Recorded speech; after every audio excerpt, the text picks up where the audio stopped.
Jadi mohon yang terakhir saya ingin sampaikan, tidak ada kesuksesan tanpa kerja keras, tidak ada kesuksesan tanpa perjuangan, dan tidak ada kesuksesan tanpa dorongan doa dari kedua orang tua kita. Jadi pada hari ini Anda ucapkan selamat, Anda mintakan maaf kepada orang-orang tercinta yang berkontribusi atas kesuksesan pendidikan kita. Hati-hati memperlakukan kedua orang tua. Saya tahu di sini ada master hukum, saya tahu di sini ada master manajemen, saya tahu banyak prodi yang ada di sini dan memiliki tata kelola yang sangat baik, maka itu salah satunya didukung oleh perilaku Anda setelah lulus. Pada saat Anda berinteraksi dengan kedua orang tua, jangan menggunakan pasal hukum. Pada saat ibu mengatakan, saya mau ketemu, kamu pulang, maka Anda akan mengatakan, "Mah, tidak boleh memaksa, karena ada pasal hukumnya." Enggak ada itu, tidak berlaku untuk kedua orang tua. Pada saat Anda diminta membantu kedua orang tua, Anda jangan menggunakan manajemen yang efektif. Tidak ada manajemen dalam hubungan dengan orang tua, kecuali penghargaan, penghormatan, dan tempatkan dia di tempat yang paling sempurna sebagai kedua orang tua kita. Saya hanya ingin mengulang dengan cerita yang lama, tetapi ternyata ini memberikan sebuah inspirasi bagi kita. Mohon maaf, saya pernah jadi seorang pejabat. Pada saat saya sedang rapat, saya ditelepon oleh keponakan saya dan menyatakan ibu saya dalam keadaan sakit. Kemudian saya balas telepon itu dengan sebuah ungkapan yang agak sedikit sombong. Tolong cepat bawa ke dokter dan nanti uangnya akan saya transfer. Ternyata ibu dari kejauhan menjawab kalimat saya dengan sebuah kalimat yang tegas. Enggak usah ditransfer, yang penting kita bisa ketemu. Kalau ibu sudah mengatakan yang penting kita bisa ketemu, maka jabatan itu tidak ada, maka rapat itu tidak ada. Dan boleh saya katakan, kalau saya sudah dipanggil ibu dan bapak, tidak ada yang bisa menolak panggilan siapapun, termasuk atasan saya. Kalau itu ibu dan bapak yang memanggil, kena yakin, kalaupun saya bisa memberikan sebuah alasan, Pak mohon maaf ibu saya dalam keadaan sakit, maka atasan saya akan memahami semua, karena mereka juga pernah dibesarkan dan memiliki rasa hormat kepada kedua orang tuanya.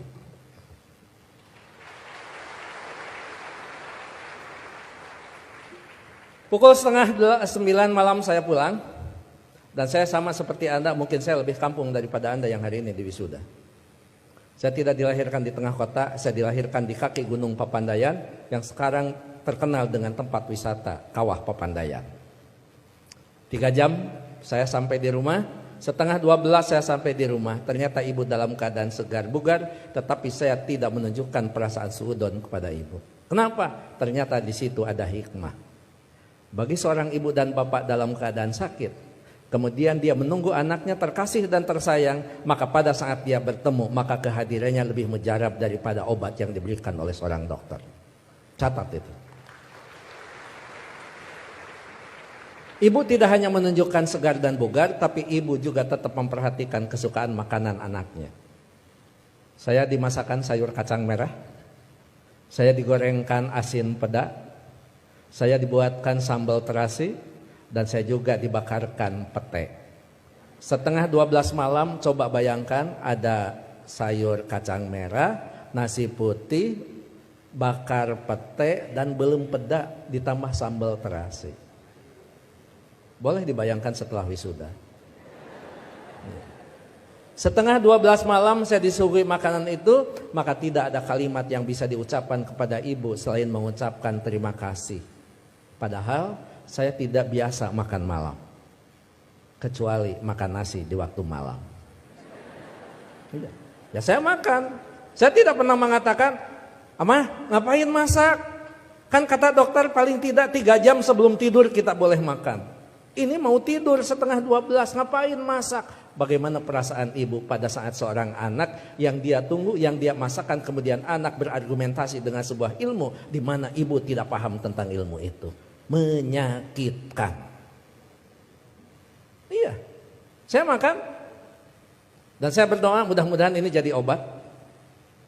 Begitu saya lirik dari sudut mata saya, ibu kelihatan bahagia. Kenapa? Makanan yang dia pasak itu betul-betul dimakan oleh anaknya. Begitu selesai makan, saya mengatakan kepada ibu, "Amah, mohon maaf, ini makanan sangat enak, terima kasih. Tapi mohon maaf besok tidak akan pulang siang karena ada pekerjaan yang tersisa. Kemungkinan saya pulang sebelum sholat subuh." Ibu dengan bijak mengatakan, enggak apa-apa. Yang penting kita sudah ketemu. Sok istirahat. Saya sambil dituntun, dibawa ke kamar. Setelah di kamar saya diselimuti. Ibu lupa kalau anaknya adalah seorang profesor. Ayo tepuk tangan. Itulah ibu. Jadi Anda mohon maaf, baru juga ahli madya ya? Ahli madya, ibu mau nyelimutin. Ngapain? Ini baru di wisuda. Ada yang lebih tinggi lagi. Masa mah disimutin? Ini tekan sarjana. Nggak ada di depan orang tua itu. Jangankan ahli madya, sarjana, master, doktor, seorang profesor di hadapan ibu, di hadapan bapak, tetap kita adalah seorang anak yang perlu menghormati mereka.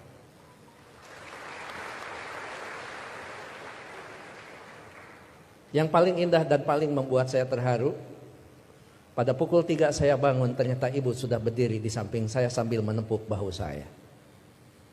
Cepat kamu bangun, jangan lupakan sholat sepertiga malam terakhir. Kenapa?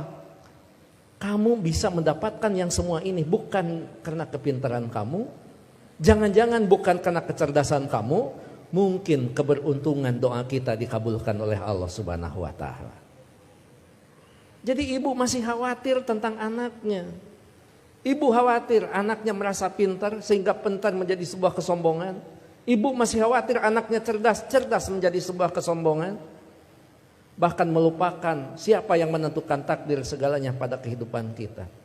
Itu pada profesor itu. Jadi tolong ibu bapak, sebagai orang tua, anak kita hari ini di wisuda, tetap mereka adalah anak kita yang perlu kita luruskan pada saat mereka terlempar dari jalan yang memang ditentukan.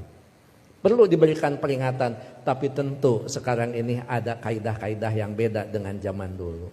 Seorang siapa Pak Rektor? Sahabat itu, Ali, mengatakan, didiklah anak-anakmu bukan dengan zamanmu, karena mereka tidak mungkin mengalami zaman yang seperti kita alami. Jadi memang cara sudah berbeda, cara kita memperlakukan anak-anak kita. Tapi sejatinya tetap kewajiban kita adalah bagaimana mendidik anak-anak kita, bukan masalah kedewasaan.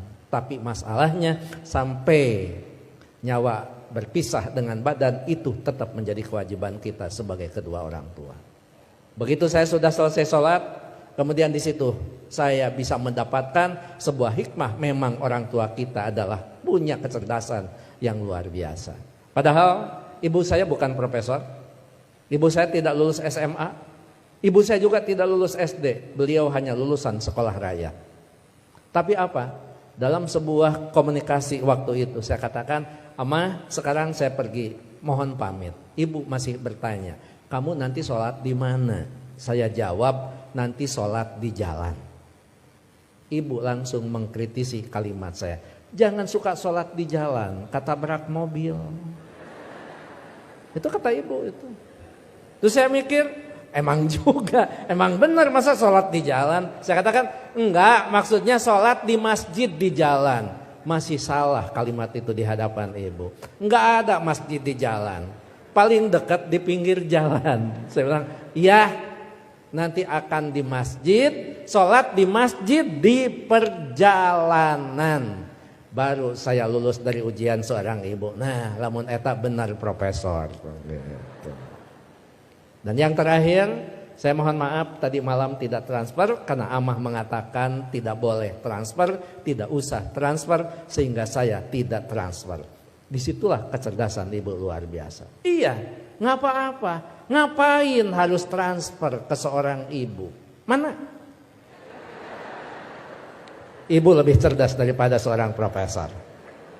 Oleh karena itu tentu saya berharap sekali lagi, kalau kita mau sukses, berbaiklah kepada guru, kepada orang tua kita. Kalau kita mau sukses, jangan pernah Anda melupakan karena kesuksesan kita adalah jerih payah dan hasil pemikiran kedua orang tua kita, termasuk guru-guru kita. Mudah-mudahan orang tua kita yang sekarang masih ada tetap diberikan kesehatan, diberikan usia yang panjang, tetap mampu membina dan membimbing anak-anaknya sampai menjadi investasi yang terbaik bagi keduanya. Bagi orang tua kita yang sudah tidak ada, termasuk kedua orang tua saya, mudah-mudahan senantiasa mendapat tempat yang terbaik di sisi Allah Subhanahu wa Ta'ala. Amin. Saya pikir itu Pak Rektor, Pak Ketua Yayasan, hadirin Sivitas Akademika Unpam yang saya hormati.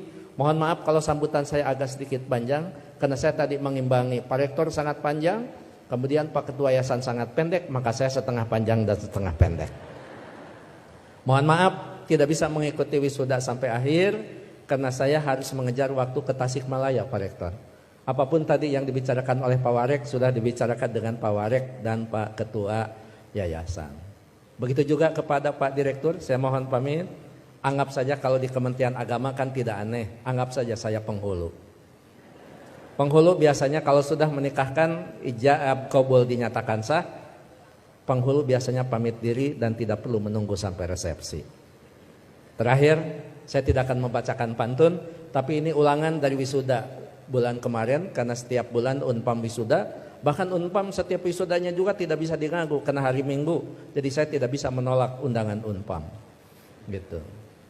Anda hanya tahu saja yang wisudawan wisudawati. Saya ini mantan aura kasih. Sekian dan terima kasih. Assalamualaikum warahmatullahi wabarakatuh.